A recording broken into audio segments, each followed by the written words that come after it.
Às vezes eu me lembro o papai indo assim com uma garrafa de cachaça na mão. Ele dizia, vou conversar com os meus amigos do Ver-o-Peso. Saía. E eles iam para lá por quê? Porque eles viam que não haveria outra fonte mais curiosa, mais viva do que os próprios caboclos, que contavam as coisas com seu sabor especial.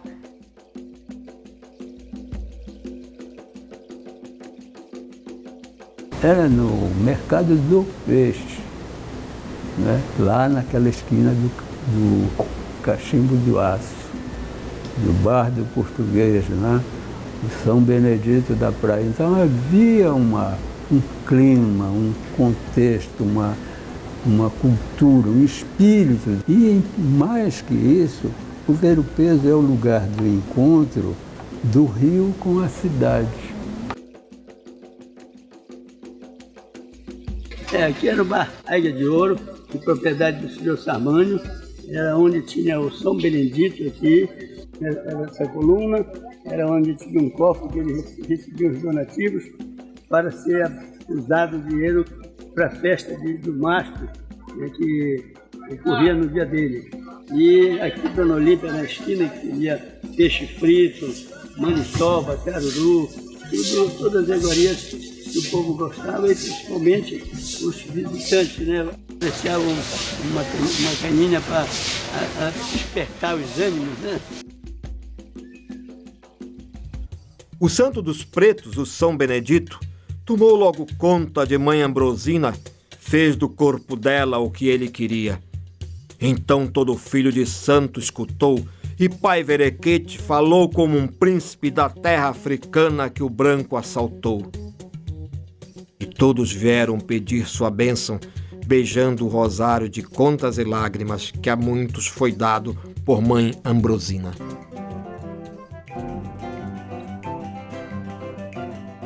Por que eles não se reuniam lá no terraço do grande hotel, já que era um lugar agradabilíssimo, tinha cadeira, mesa, centro da cidade, etc. Porque eles queriam se reunir aqui na beira do rio, perto, na maré, perto do Ver-o-Peso, no que eu entendi que eles, na cultura popular, eles queriam estar perto do povo, do furdunço, do Ver-o-Peso, das coisas da nossa cultura, desse entrelaçamento capital com o interior, da água, da ervataria, das benzeções, da biritagem.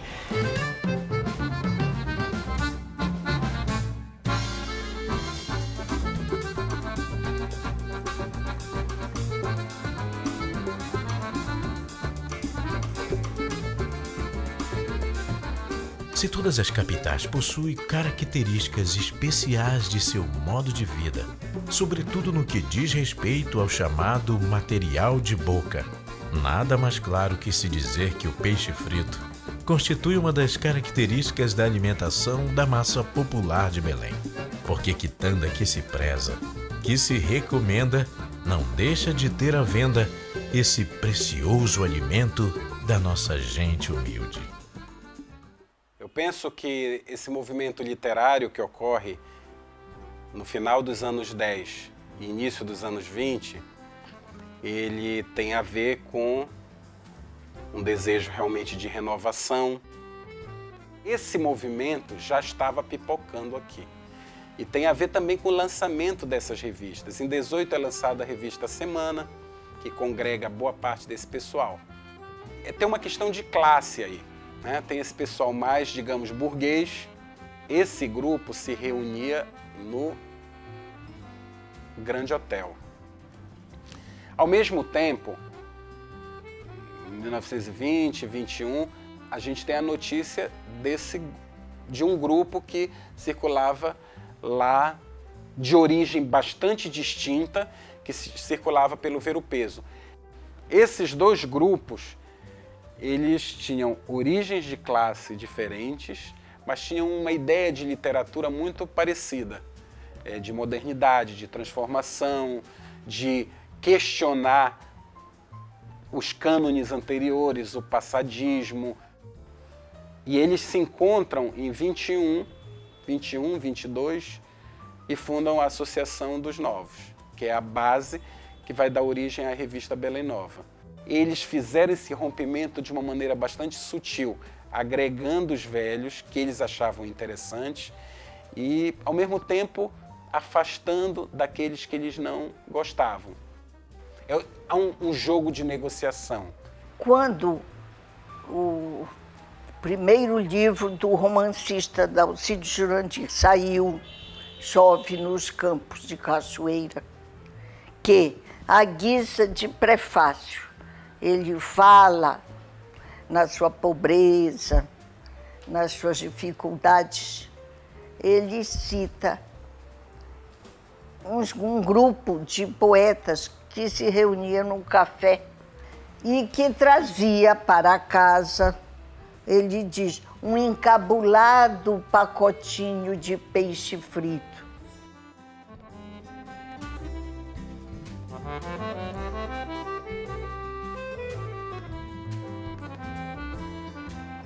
A Academia do Peixe Frito é uma expressão criada, chamada a atenção por Dalcídio Jurandir, que comenta, através de uma metáfora, a concepção de que intelectuais faziam da tripa coração para serem reconhecidos em seu potencial de conteúdo cultural, intelectual, identitário, histórico na região amazônica, mas que, ao final do dia, eles eram obrigados a fazer o que todo trabalhador popular fazia: passar no Ver-o-Peso com seus últimos trocados e comprar um peixe frito e levar para casa para comer com farinha.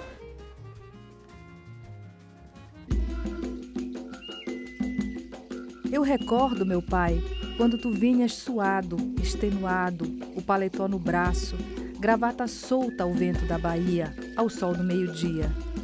E me dizias ao ver-me preocupada, cheguei da academia. A essa hora, papai? Mas que academia? Ora, do peixe frito, minha filha. É lá no Ver-o-Peso, encontro de poetas, de escritores. Nada compreendi. E ele me disse, mas pensei em vocês, eis o que trouxe para ajudar no almoço. Me chamou muita atenção essa informalidade, não ter ata, não ter hora para reunião, para começar, para terminar. É o informal. A gente chega, se reúne, fica por ali, bate papo e vai embora. Esse espírito da coisa faz parte da ideia de modernidade, de renovação cultural, política e estética do grupo. Mas o que consistia a academia em si? Devemos pensar num sentido simbólico. A academia não é uma perspectiva idealista, romântica, era uma situação real, vivenciada por intelectuais paraenses que reivindicavam um lugar ao sol, um lugar de direito, onde o modelo de acesso à educação, ao saber, à intelectualidade ainda era eurocêntrico, como é ainda hoje, né? De tudo isso que eu vi, que eu li, que me chamou muitíssima atenção, é a questão do afeto, do carinho entre os seres humanos, entre as pessoas. Então, o carinho entre eles, escritores, a atenção, a preocupação, um estar atento à produção do outro, à leitura, à análise, eu acho muito bonito nessa geração na Academia do Peixe Frito.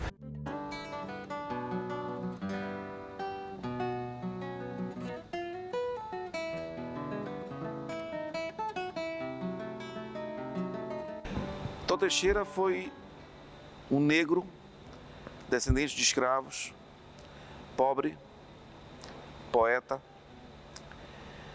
materialmente pobre, mas riquíssimo espiritualmente e culturalmente. O Tó Teixeira, ele não era somente um professor de violão, ele não era somente um compositor, ele era muito mais que isso. Ele era um representante vivo de uma geração de poetas, de boêmios, de compositores, de diletantes e de profissionais. Era um apaixonado pelo violão, mas para poder exatamente combinar sobrevivência com o amor à arte, ele entrou como aprendiz na oficina de encadernação que ficava ali na Rua 13 de Maio. Quem entra junto com ele? Bruno de Menezes. Se tornaram grandes amigos e é verdade a história de que ele, de certa forma, blefava quanto ao prazo de concerto, né? Concerto com S, dos livros, né? Ele, na verdade, restaurava um livro em 2 dias, mas dizia que restaurava em 10. E 8 ele lia, ele e o Bruno. O Tó Teixeira e o Bruno de Menezes tinham nesses livros várias formas de conhecimento, inclusive do francês, porque os livros eram em francês. Você lia em português e lia em francês. Eles eram apaixonados por literatura, um por literatura, pela história, pelas lendas, pelo imaginário amazônico, que era o Bruno, e o outro pela música, que era a tampa e a panela. Ambos são pioneiros e precursores nessa solidificação, nessa autenticação que se dá para a importância da africanização amazônica. O Tó Teixeira, aquele homem negro, aquele homem de uma vivência popular muito forte no Marizal, a meu ver, ele exerce uma influência intelectual muito forte em Bruno de Menezes, que vai ser o líder desse movimento. Embora ele não faça parte integrante da academia, ele exerce uma influência muito grande na movimentação dos acadêmicos. As pastorinhas, né? Os bois bumbás, as ladainhas. O Tó Teixeira, ele foi uma espécie de mentor intelectual de algumas figuras importantes. Um é o Bruno. Eu não vejo tanto literariamente, né? Eu vejo o Tó Teixeira como um mentor do seu arquétipo, no seu estilo de vida. Então eu acho que o Bruno herdou muito a maneira de ser do Tó Teixeira. O gosto pelo folclore, o Jurunas é crucial na obra do Bruno, né? Nossa casa da rua João Diogo 26, na Cidade Velha, junto à igrejinha de São João. Que era aqui, neste quarto, onde ele ficava estudando, escrevendo, alguns amigos que vinham, alguns poetas, escritores. O papai era um bom pai, carinhoso. Ele arranjava assim, pequenos bicos, como se diz, até que ele conseguiu um emprego no Estado como chefe do cooperativismo. E aí ele tinha de dar expediente, que ele detestava coisas que o prendessem. O que o meu pai mais gostava era ir pelo interior, como professor. Embora ele não fosse, ele lia, ele estudava. E eu me admiro como, nas obras dele, né, ele se refere a tanta coisa erudita que eu não sei de onde esse homem aprendeu tanta coisa sem estudar. Praticamente, que só tinha um primário. A minha lembrança mais, assim, festiva do meu pai é lá na casa da minha avó, da mãe dele. Uma negra velha, lavadeira, analfabeta, mas era cheia de vida, minha avó, e gostava deste filho muito. Era o filho empelicado. Sabe como é? Nasceu com a placenta envolvendo a criança. Que eu fui para o seminário sem a vontade dele. Mas eu sempre rezei muito pela conversão dele. Era um homem que tinha fé, ele não saía de casa sem rezar. Porém, ele era um homem que não praticava, não tinha prática religiosa. A experiência anarquista do Bruno, eu acho que é assim, crucial para entender a história dele. Uma marginalidade que ele construiu para si mesmo, para a vida dele. Nos anos 40, quando surge a Academia dos Novos, quem é o cara que eles admiram? É o Bruno. O Bruno era uma entidade para eles. Nega que tu tem marimbondo, sinhá. Nega que tu tem marimbondo, sinhá. Rufo batuque na cadência alucinante do jongo, do samba, na onda que banza. Desnalgamentos, bamboleios, sapateios, cirandeios, cabindas cantando, lundus das cubatas, cabindas cantando, lundus das cubatas, pachulice, pocatinga, piprioca, baunilha, pau rosa, oriza, jasmim, cafurinhas riscadas abertas ao meio, crioulas mulatas, gente pichain. Nega que tu tem marimbondo, sinhá. Nega que tu tem marimbondo, sinhá. Nega que tu tem marimbondo, sinhá. Nega que tu tem marimbondo, sinhá. Era uma turma que, quando jovem, não se separava. Papai Bruno Jaques, Paulo de Oliveira, Abiguar Bastos, viviam sempre juntos. Muito boêmios todos eles. O De Campos Ribeiro era um sujeito mais fino. Um dos primeiros textos que ele escreve na Belém Nova, chamando A Margem de uma Vesperal Artística. Aí ele faz a crítica. De Campos Ribeiro tinha uma presença cênica, né? Você via, todo mundo calava. Quando um homem desse falava, você vê, era a Universidade da Maré, estava ali. Papai foi o primeiro secretário de Educação e Cultura do Pará. Ele foi fundador do Sindicato dos Jornalistas. Ele foi um dos fundadores do Sindicato dos Engenheiros era Engenharia e Agronomia. Minhas primeiras memórias são essas, de que ele trabalhava de dia e de noite.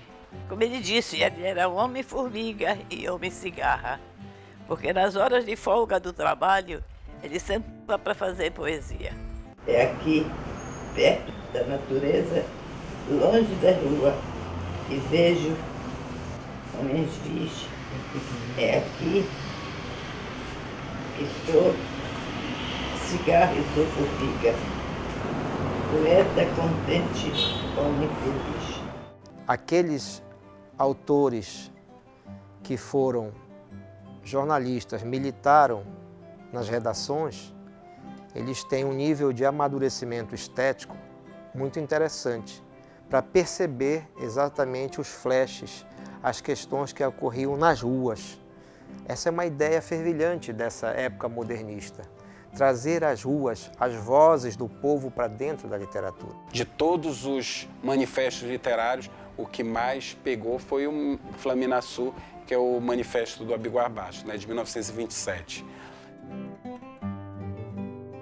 Flaminaçu é a grande chama indolatina daquilo em que eu penso poderem apoiar-se as gerações presentes e porvindouras.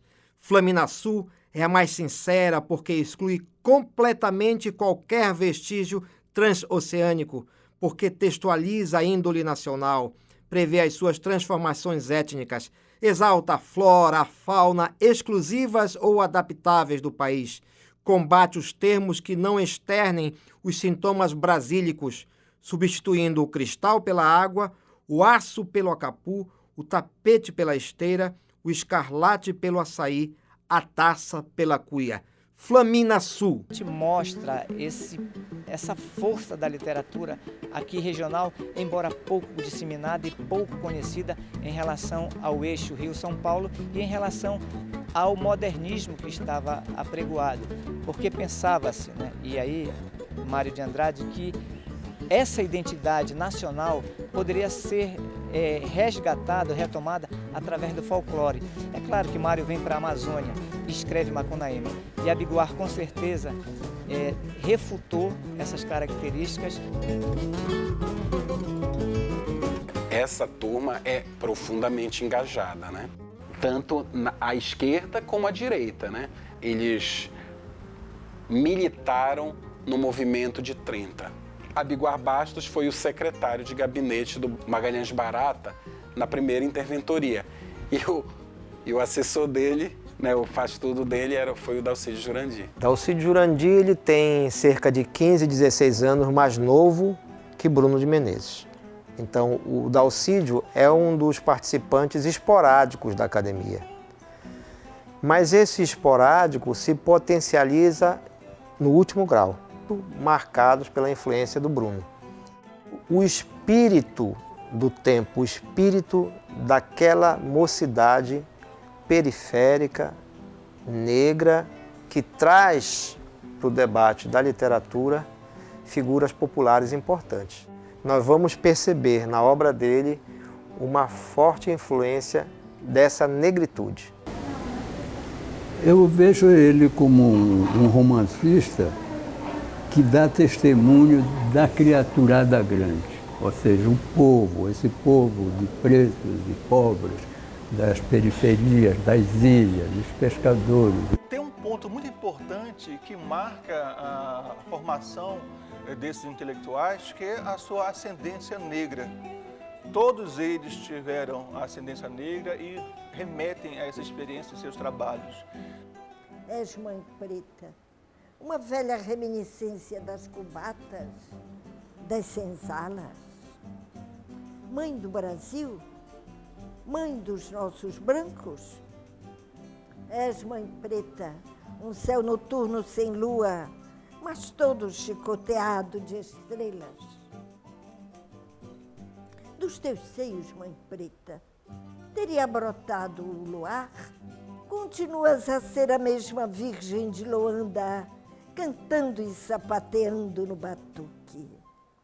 Hoje, como ontem, és a festeira do divino. Longe de apenas repetir o movimento europeu, a prática, a ascendência, a negritude desses intelectuais obrigou eles a rever essa concepção de modernidade que não era apenas pensar no popular como um sujeito sem identidade, mas um popular que era marcado por ideais, valores e práticas que foram e ainda são invisibilizados pelo saber escolar da época deles e de hoje, que são as práticas culturais, são as práticas de terreiro, a capoeira, o boi-bumbá, o batuque.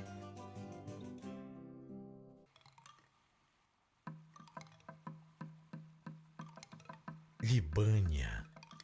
O cabelo liso, curto, de Índia, caía-lhe como pastinha pelo rosto. Junto ao nariz uma espinha madura. E que voz de dentes duros, saindo rápida, intimativa, sem pontuação nenhuma, tão diferente das professoras, cheirando a pupunha, a lenha marachimbé, a água fervendo, a rua, a jogo do bicho, a sol.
E aquele outro já, lavadeira da Campina, lavadeira. Lava roupa sem sabão, ó lavadeira. Ele disse que era um canto do mastro do divino este. Lavadeira da Campina, ó lavadeira. Lava roupa sem sabão, ó lavadeira. O mastro vem vindo na ginga vadia da velha toada. Vem vindo rolando nos ombros suados da tropa devota que são seus festeiros. O mastro já veio do fundo da terra, assim todo verde, vestido de folhas. Depois lhe puseram esta tal bandeirinha do Espírito Santo, onde surge o divino pintado no sol. Essa é a poesia dele.